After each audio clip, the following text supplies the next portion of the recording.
Oh, bilan mitigé, on n'a pas eu le début de tour espéré. Non, je rigole. Non, en vrai, non, ça. Comme j'ai déjà pu le dire ces derniers jours, c'est un bilan plutôt vraiment positif, que ce soit dans la manière de faire et dans le résultat. Voilà, parce que des fois, on a la manière de faire, une équipe a une manière de faire, mais pas souvent le résultat escompté. Et pour le moment, on s'en est très bien sorti et les résultats sont là, donc on est pour l'instant sur une bonne lancée. Je pense que Didier peut compléter mes dires. Non, non, depuis le début du tour, le comportement des gars est irréprochable. Est irréprochable. Kevin en est l'artisan, en fait, ou le principal artisan. Et c'est pour ça que ça fonctionne, parce qu'en fait, il tire tout le monde vers le haut. Que ce soit dans le bus, que ce soit sur le vélo, et obligatoirement, tout le monde est concerné et fait la tâche qui lui est donnée au quotidien à la perfection. Donc pour l'instant, il n'y a rien à dire. Il n'y a rien à dire. De plus que ce qu'on peut voir, où ouais, tout est bien fait, quoi. Donc faut que ça dure. Question pour vous deux, du coup. Est-ce que ça serait pas le plus dur qui commence Le plus dur de là pour la suite, la troisième et dernière semaine? Donc, vu votre excellent début de tour, Non, non, parce que en tous les cas, comme j'ai pu déjà le dire, si demain je fais groupe Eto, le tour il est déjà réussi. Il faut prendre ce qu'il y a à prendre. Maintenant, c'est du bonus. On est en bonne position et tout ça, mais c'est encore totalement de la découverte.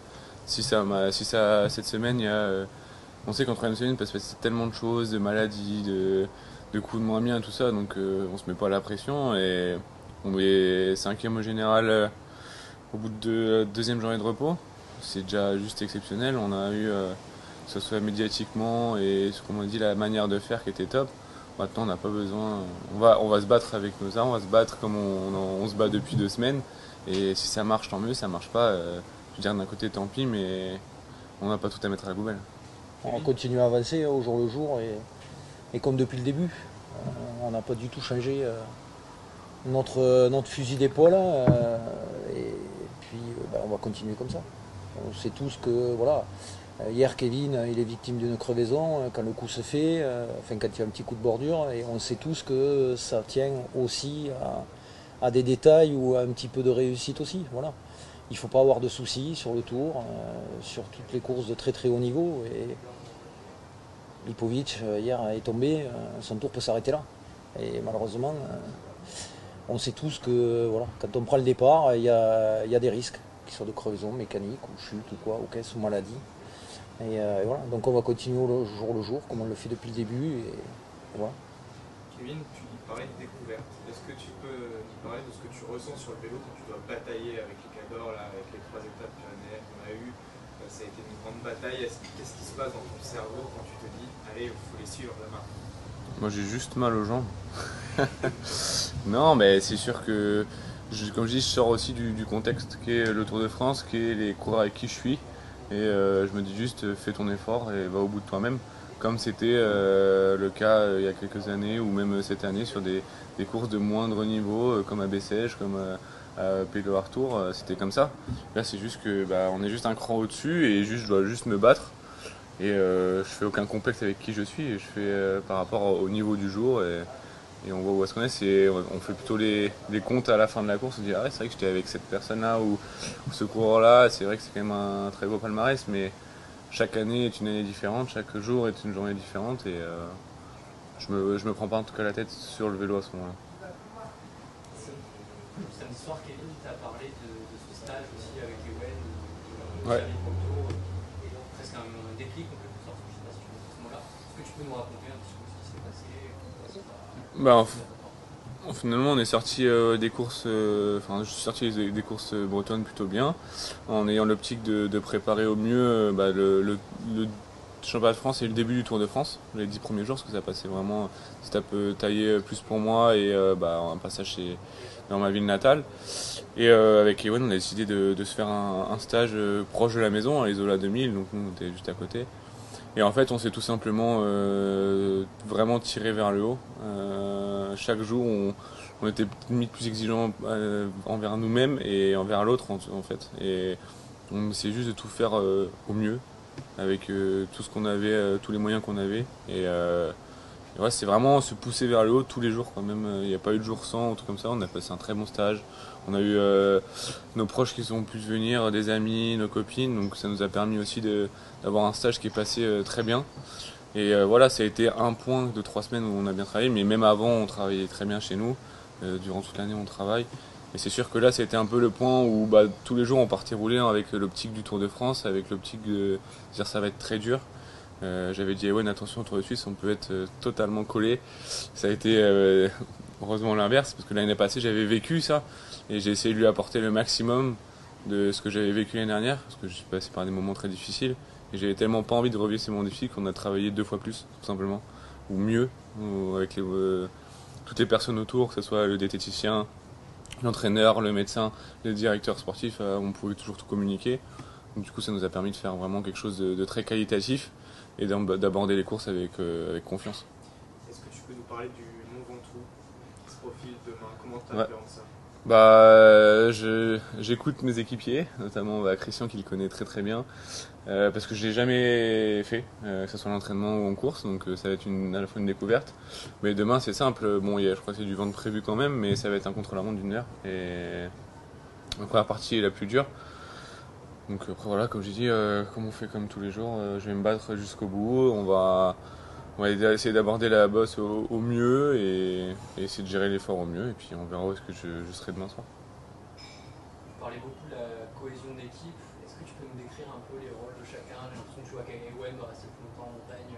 T'aimes bien qu'il reste derrière toi, je crois, que Mathis soit un peu plus devant. Arnaud donne des conseils aussi. Comment ça s'organise tout ça? Ouais, après chacun fait avec aussi déjà ses capacités et son caractère. On a Arnaud qui est vraiment capitaine de route. Hier, quand ça a été un peu délicat avec cette crevaison, cette chute et tout ça, c'est lui qui a pris l'oreillette et qui a drivé tout le monde. J'ai pas eu besoin de prendre l'oreillette, donc c'était vraiment un vrai capitaine. Avec Amaury, voilà, c'est eux qui sont plus dans le placement sur des étapes plutôt punchy ou à l'abord des grands cols. Et après il y a Ewen qui est toujours un peu derrière moi en fait, au cas où s'il faut mettre un coup la jambe, parce qu'il est tout simplement physiquement très fort.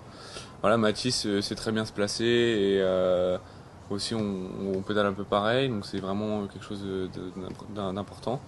Raoul c'est pareil, très fort comme Ewen, qui peut comme hier dans les bordures faire des relais extraordinaires et même en montagne m'accompagner au plus haut niveau. Il m'apporte aussi des bidons, des gels et tout ça.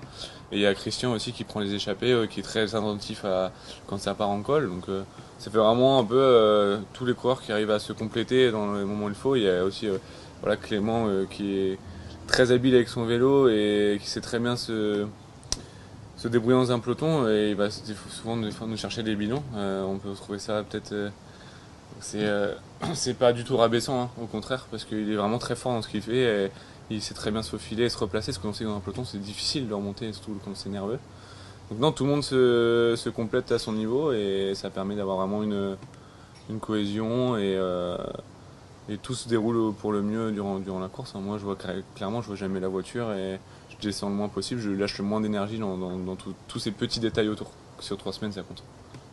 Est-ce que tu peux nous parler de ta journée de repos? Déjà, est-ce que tu l'attendais et quel a été le programme de cette journée? Ouais, je l'attendais. Après, c'est passé quand même rapidement. La dernière journée de repos était le mardi. Après, c'est une semaine très dure, entre le Mont d'Or du lundi, même s'il y a une journée de repos, le chrono qui était en col, et puis me battre tous les jours au maximum. Après, voilà, là, c'est vraiment rouler un petit peu, faire un petit effort quand même, parce qu'il faut pas trop s'endormir, et puis vous voir. Et après, massage et petite sieste, parce que voilà, faut vraiment lâcher un peu tout simplement, sortir un peu du Tour de France, être juste à l'hôtel et être tranquille. On a nos copines qui sont là et ça permet aussi de penser à autre chose. Bonjour Kevin. Bonjour. Le top 5, c'est devenu l'objectif ou est-ce qu'on vise mieux?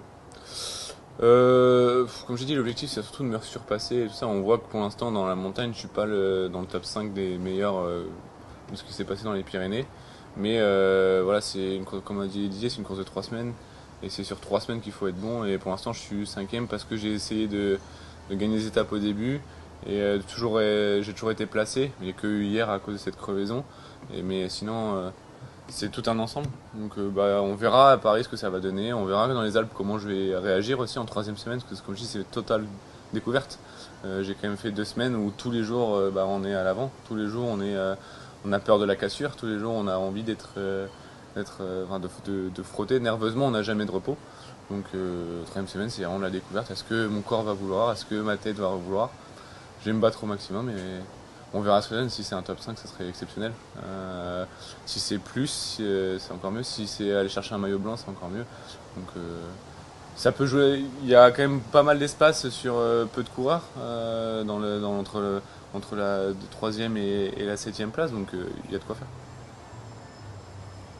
Pour l'instant, on surfe un peu sur cette vague Tour de France, t'as peut-être pas trop le temps d'y penser, mais tu disais samedi soir, ce que je découvre, c'est qu'il faut jamais débrancher, c'est moins cool.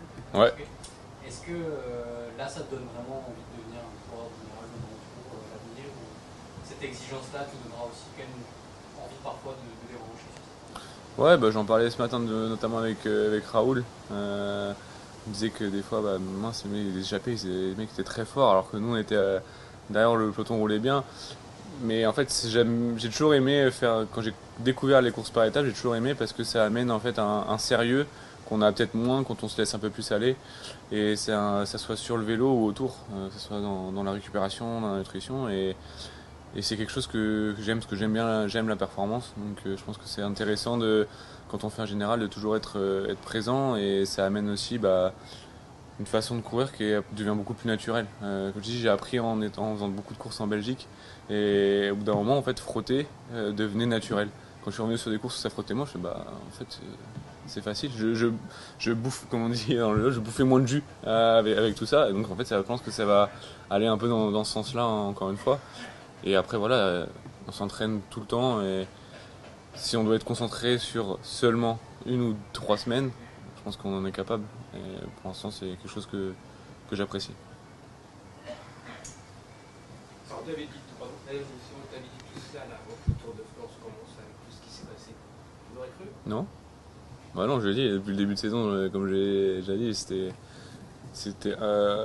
on espère, on rêve tous de faire des résultats, d'être bon, de se battre avec les meilleurs. Et comme j'ai dit, moi c'était quand j'étais plus jeune, quand je regardais le Tour, je me suis dit, mais je voudrais un jour être dans ce groupe-là, des 5, 6, 10 meilleurs, et voir ce que ça donne en fait, l'effort que c'est et tout ça. Et là j'arrive à le faire, et déjà rien que ça c'est exceptionnel. Et donc non, je l'aurais pas vraiment imaginé. Et c'est pour ça que ça en est que du bonus, et que ça donne juste envie d'aller plus, encore plus. Et que si ça va pas, c'est pas grave. On est déjà, on n'aurait jamais imaginé ça, on peut le dire, avec les directions sportives, d'en arriver là, de jouer en tant que plus petit budget du World Tour, réussir à faire ça. Moi j'avais déjà dit, sinon je suis voilà, ne me demandez surtout pas de faire un classement général, j'en ai pas envie. Et en fait, par la force des choses, parce que c'est un Tour de France, parce que il se passe tout ce qui se passe en course de 3 semaines, on en arrive là, quoi. Une question pour Didier, du coup. Donc, tu avais dit cela avant que le Tour Avant le départ du Tour, non. Kevin, en fait, progresse année après année. Il a toujours roulé très vite contre la montre. Ça, il l'a pas perdu. C'est quand même bien, parce que des fois, quand on progresse un peu en montagne et autres, on peut perdre un peu dans les chronos. Et voilà, mais sur une course d'une semaine, être capable de faire ce qu'il fait là, oui. Puisque l'année dernière, il a fait plusieurs top 10 sur des courses World Tour d'une semaine. Donc oui, de là à passer à 3 semaines sur une Vuelta ou sur un Giro, c'était un palier, mais là en fait le palier il l'a passé d'un coup. Alors après, tout ce qu'il fait c'est génial, quoi, parce que en fait sans se prendre entre guillemets au sérieux, en faisant du vélo aussi, il se fait plaisir sur le vélo, il est joueur, c'est un gagneur, et quelque part c'est ce qu'on aime aussi, quoi. La preuve, c'est qu'il n'a pas hésité à attaquer, il n'a pas hésité à faire bouger un peu la course, même sur l'étape de Toulouse, et voilà. Donc on était venu pour une victoire d'étape. On l'aura peut-être pas, mais parce que quand on court pour le classement général, c'est un petit peu plus compliqué, on va pas se mentir. Mais voilà, il y a des équipiers aussi qui peuvent peut-être aller gagner. Aujourd'hui, ce qu'il fait, c'est tout simplement extraordinaire, quoi. Je vais revenir sur ce que vous dites justement, Kevin. Est-ce qu'il n'y a pas de la frustration, justement, quand on cherche à gagner une victoire d'étape, de jouer le général, qui empêche parfois de gagner une victoire? Est-ce qu'il n'y a pas une frustration là-dedans, ou vraiment ce classement général, c'est ça prime? Si, une forme de frustration parce que c'est sûr que j'ai moins ma carte et comme a dit Didier, je prends vraiment ce que je fais pour jouer. On joue au vélo, on est dans le sport, dans le sport on joue. Si on se prend trop au sérieux, on en est juste à faire un métier. Et moi j'ai pas envie de faire un métier, j'ai envie de faire un truc où j'arrive, je suis content, on a joué au vélo, on a attaqué, on s'est donné à 100%. Et c'est sûr que là, en ayant cette place, j'ai moins ma carte. Mais je veux dire, une victoire de cep, j'en ai déjà une. J'ai envie d'en avoir plein, ça c'est sûr. Mais d'un côté, moi, cette case a déjà été cochée par rapport à d'autres coureurs qui sont dans le classement général. Donc peut-être que moi, je serais beaucoup moins amené à paniquer à des moments juste parce qu'on peut peut-être jouer la gagne. Au contraire, moi, c'est ce que je cherchais à la base. Et donc je pense que voilà, là, je trouve une satisfaction pour l'instant dans le classement général parce que c'est aussi une découverte pour moi et de l'expérience pour l'avenir. Et voilà, il faut aussi penser à long terme. Donc je pense que non, c'est une petite frustration, mais après, comme on dit, rien n'est fini, il reste une semaine. Et comme je l'avais déjà dit avec Carlos Rodriguez il y a 2 ou 3 ans, quand il arrive à gagner, parce que les meilleurs se marquent, même s'il était très fort, il a bien réussi à avoir sa victoire d'étape en jouant aussi le classement général. Donc course de vélo, on peut jamais savoir ce qui va se passer avant. Hier, on pouvait pas imaginer que j'ai une crevaison en ce moment-là et qu'on soit mal passé, qu'on ait une cassure, et ça aurait pu être une journée d'enfer en perdant 1 minute 30. Donc voilà, tout est possible et faut pas être frustré, il faut courir avec envie. Kevin, dernière question peut-être, mais est-ce que tu vois toutes ces pancartes, tous ces cris du public sur la route, toutes ces écritures sur le sol? Est-ce que tu les vois? Est-ce que tu t'en rends compte? Ouais, je suis pas encore aveugle, mais bientôt sourd par contre. Mais non, bah oui, je les vois, je suis plus que les voir, j'essaie de leur apporter de l'attention. Hier, quand on est dans la bosse qui était raide, alors j'ai oublié le nom, mais j'ai vu il y avait des Allez Kevin partout et puis je voyais des grosses pancartes. Je leur fais un coucou en fait tout simplement et ils sont là et du coup ils sont encore plus fous et le bruit et tout ça dans Otakam le soir j'ai eu des débuts d'acouphènes parce que ça gueulait tellement et c'était tellement public à fond et ça me pousse aussi. Même dans Super Bannière, je commençais vraiment à être dans le dur et on arrive dans un goulet en fait et tout le monde pousse, du coup en fait tu sens même plus tes jambes quoi, tellement tu as presque plus mal aux oreilles. Et oui, bien sûr je le vois et je vois tout ce soutien et c'était aussi pour ça que j'en suis là au bout de la deuxième semaine. Ça me pousse vers le haut. Question plus technique, tactique. Ce qui frappe, c'est ta faculté à lisser ton effort. Je crois que c'est sur l'étape d'Otakam, on te voit lâcher, je sais plus, 2-3 fois de la fin. Puis tu reviens, tu remontes tout le monde un par un. Tu as cette capacité à résister, tu vois, à cette fameuse zone I3 qu'utilise Visma pour user tout le monde. Est-ce que tu fonctionnes aux sensations ou vraiment aux données? Comment ça marche? Sensation. Sensation. Le compteur, il y a la map et je regarde pas.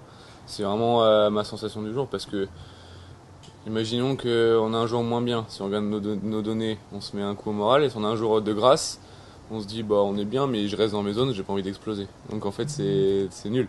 Donc moi je préfère rien mettre et juste être sensation. Alors si c'est un jour de grâce, je peux faire quelque chose d'incroyable. Si c'est un jour moins bien, je limite la casse. Et après c'est mental, réussir à maintenir et tout ça. On a vu que j'avais eu quelques coups de mou. J'ai vu Christian Rodriguez qui m'a beaucoup aidé dans le soulard. Peut-être que grâce à lui j'en suis là aujourd'hui. Si j'étais peut-être tout seul à ce moment-là, j'explose et je dis stop. Et après je me découvre aussi. Parce que sur des efforts de 35, 40, 45 minutes, j'étais encore un peu en découverte sur des journées aussi énergivores. Et donc c'est aussi peut-être ma façon de faire. Comme on connaît Joe Almeida, au début d'école, il est pas là, il arrive à la fin, il est super fort. C'est peut-être ma manière de faire. Et en tout cas, je fais pas au data, je fais juste aux sensations. Tu as arrives à le savoir avant que ce soit trop tard un petit peu en fait, donc ça fait... Oui, parce que j'ai eu l'expérience à Tirreno de faire l'inverse, d'aller peut-être un peu trop là en donné et que mentalement j'explose et c'est fini. Et bah là, je pense que je garde toujours ce truc à me dire, mais non, me battre jusqu'au bout. Je pense à mes équipiers, à tout le travail qu'on a fait, comme on parlait des One tout à l'heure, tout notre stage, toute l'année, on se bat tous. Bah moi, il faut que je me batte jusqu'à la fin, quoi. C'est seulement 20 minutes. On se bat depuis des mois, donc il faut aller jusqu'au bout de soi-même et souvent, bah, pour l'instant, moi ça marche et que j'arrive à revenir sur les gars avec qui je commence à me battre au général. Et Kevin, tu en as parlé un petit peu tout à l'heure, mais cet objectif du maillot blanc, est-ce que le départ de l'abandon de Remco, ça te motive encore plus? Est-ce que tu vis ça au jour le jour, comme tu as expliqué un petit peu tout? C'est quoi ton approche par rapport à ça?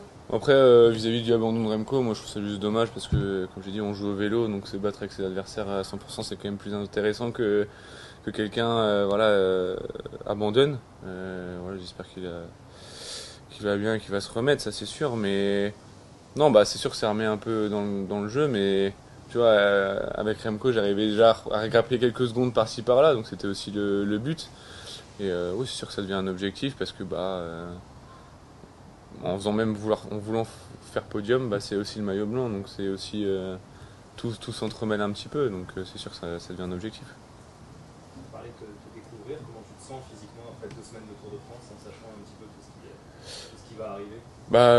Fatigué, mais je pense que quel coureur pourrait dire qu'il n'est pas fatigué, ça c'est sûr. Après voilà, j'apprends aussi à faire 2 semaines un peu plus à fond, mais c'est aussi ce qui me permet de peut-être mieux récupérer. Quand on fait des bonnes performances, qu'on se surpasse et qu'on est content de soi, je pense que c'est plus facile à récupérer que quand on n'est pas content ou mentalement moins bien. Je pense qu'à l'image de Remco par exemple, je pense qu'à un moment donné il a été déçu de lui-même et c'est plus difficile de se remettre dedans quand on est déçu que quand on est plutôt content. Et moi je pense que pour l'instant ça va, on verra cette semaine. Un petit mot sur Pogacar, parce qu'on voit qu'il a déjà ses 4 minutes d'avance sur Vingegaard. Est-ce que toi, d'un point de vue de l'intérieur, s'imaginer à ce scénario-là déjà d'avance que Pogacar allait dominer entre guillemets aussi facilement, notamment face à Vingegaard ou pas? Après aussi facilement, c'est peut-être parce qu'il a pas, ou on a l'impression qu'il décèle pas beaucoup de faciès, mais je pense que tout le monde finit à fond les bosses, et que ce soit Jonas, que ce soit Tadej, voilà, chacun a sa manière d'être sur son vélo. Moi je fais peut-être des fois un peu plus de grimaces et tout. Non, après quand on voit le Dauphiné, on voit cette saison, bah c'est sûr que est-ce que c'est si on s'y attendait peut-être un petit peu. Après on a fait 2 semaines, il reste une semaine, on sait que Jonas, lui, ce qu'il aime bien, c'est les journées très énergivores. En 3e semaine, c'est là où il a souvent été très bon. Donc je pense que, et comme on a dit, c'est une course de vélo, on ne sait jamais ce qui peut se passer. Une maladie, une chute, tout peut se passer. Donc je pense que, j'espère en tout cas que la Visma ne baisse pas les bras et qu'ils vont se battre jusqu'au bout, tout comme Tadej. Et puis quand on dit qu'il laisse rien à personne, mais encore heureux qu'il laisse rien à personne. Si je pouvais gagner toutes les courses, je les gagnerais. C'est normal, hein. Comme je dis, on travaille tous toute l'année. Tout le monde a fait sa attitude, comme on a dit. Tout le monde quand on se fait un 10 minutes d'effort, regarde peut-être ses datas, mais il se donne juste à 100%. Donc si lui à 100%, il arrive juste à gagner le Tour de France, qu'il y aille. Justement, ce matin, Jonas nous a dit que pour lui, il pouvait encore gagner le Tour de France parce que justement, il pouvait avoir des coups moins bien dans la 3e semaine. Donc toi, tu y crois aussi. Tu ne penses pas dans ta tête que la victoire est déjà gagnée? Ouais, c'est ça. Mais comme moi, à mon échelle, je pense plus à des Florian Lipovitz, à des Oscar Onley, à des Tobias Johansson. On est plus un peu dans cette... moi, c'est le cran un peu en dessous. On sait pas. En plus, nous, on est jeunes, donc on sait vraiment pas où on va. Donc c'est sûr qu'on a l'abri de rien. On a l'abri de rien. C'est le Tour de France. Là, on a fait 2 semaines sans vraie journée où on était plus tranquille. Donc que ce soit à notre échelle ou à l'échelle des 2 meilleurs du Tour de France actuellement, tout est faisable et tout est possible.